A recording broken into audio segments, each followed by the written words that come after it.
आर्थिक सुनामी आ रही है, भयंकर आर्थिक सुनामी अब आ रही है। उसका कारण है कि हिंदुस्तान का जो प्रोटेक्शन का सिस्टम था, जो इंटरनेशनल इकोनॉमी से एक प्रकार से शॉक अब्जॉर्बर था, उसको बीजेपी ने हटा दिया है। तो एक तरफ से भयंकर आर्थिक सुनामी आ रही है, प्राइसेस बढ़ रही हैं, और ये अभी शुरुआत देखी आपने, ऐसी इकोनॉमिक क्राइसिस आएगी हिंदुस्तान में जो आपने अपने लाइफ में नहीं देखी होगी। ये हो रहा है, इसको आप कोई रोक नहीं सकता है। दूसरी तरफ क्या हो रहा है, हिंदुस्तान के अंदर, सिस्टम के अंदर इंस्टीट्यूशनल रिवोल्ट हो रहा है। तो आप सोचती हैं कि इलेक्शन कमीशन फुली कंट्रोल्ड है, वो 3 साल पहले फुली कंट्रोल्ड है। चीफ इलेक्शन कमिश्नर के मैसेजेस मेरे पास आ रहे हैं, head of intelligence system, senior judiciary, सारों के सारे रिवोल्ट कर रहे हैं, इंफॉर्मेशन दे रहे हैं हमें।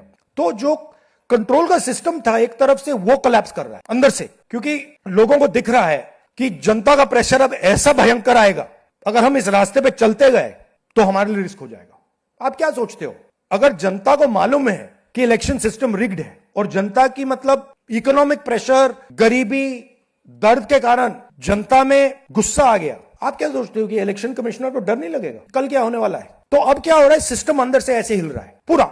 और मैं आपको ये बता दूं कि मेरे पास इंफॉर्मेशन आ रही है, सिस्टम मुझे इंफॉर्मेशन दे रहा है, मोदी जी के बारे में, शाह जी के बारे में, उनके बेटों के बारे में, मिनिस्टर्स के बारे में, अजीत डोवल के बारे में पूरा इंफॉर्मेशन है, धड़ाधड़ धड़ाधड़ धड़ाधड़ हमारे सिस्टम से आ रहा है। अब यह हो सकता है कि जनता के प्रेशर को यह सप्रेस करने की कोशिश करें, इमरजेंसी जैसी चीज कर दें, हो सकता है। बट अब हम दूसरी स्टेज में जा रहे हैं, पहले हम फुल कंट्रोल स्टेज में थे, अब ये आउट ऑफ कंट्रोल जा रहा है इनके। मैं मोदी जी के पास जाता हूं, जब मीटिंग में जाता हूं, मैं आपको बताऊं, मेरे पास मोदी जी के पर इतना इंफॉर्मेशन है, मोदी जी जानते हैं, मैं भी जानता हूं।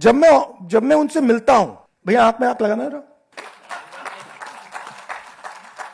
हिलना पड़ता है, क्योंकि वो जानते हैं कि जिस सिस्टम को मैंने कंट्रोल किया था वो सिस्टम कोलैप्स कर रहा है और पूरा इंफॉर्मेशन इसको दे रहा है। तो ये डायनामिक चल रही है। और आप देखना, मेरे अंदाजे से, मेरा असेसमेंट है, 1 साल के अंदर मोदी जी प्राइम मिनिस्टर नहीं होंगे।